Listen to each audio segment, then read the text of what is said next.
kipindi hiki ambacho kwa sasa hivi tupo kwenye digital economy, tuko katika uchumi wa kidijitali ambao mara kadhaa kupitia platform za mitandao hivi watu wanatengeneza pesa, lakini pia content zinakwenda zaidi.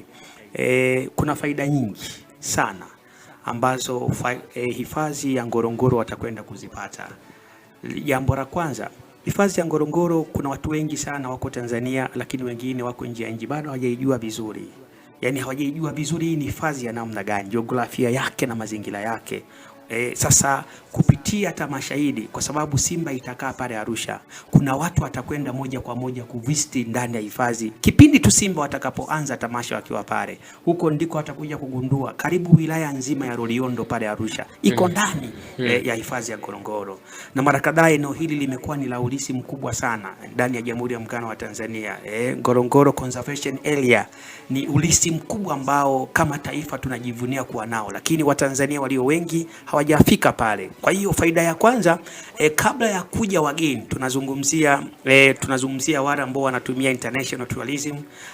Tunaanza na domestic, yani sisi hapa kwa ndani, kwa sababu Simba watakapokuwa pale wataanzia pale kwa siku kadhaa, kuna watu watakwenda kuungana nao. Kumbuka pia kutakuwa na uzinduzi wa jezi za Simba utafanyika pale pale ndani ya hifadhi. Maana yake nini?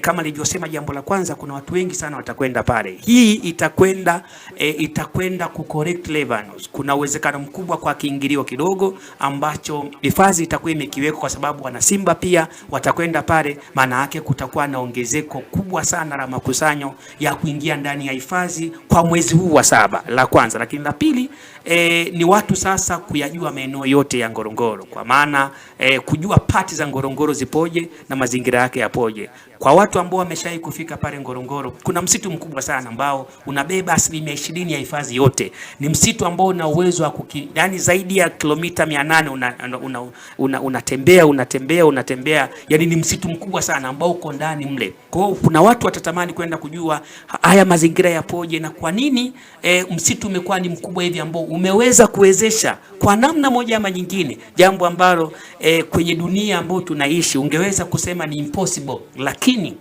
ni Tanzania pekee ambako hili swala limekuwa possible. Kwa nini?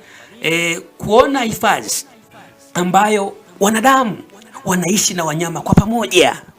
Wanadamu wanaishi na wanyama kwa pamoja, kwa sababu pale Loliondo wale wa Masai wanaishi moja kwa moja kwenye ile hifadhi na Simba na wanyama wengine, na hakuna kinachoharibika.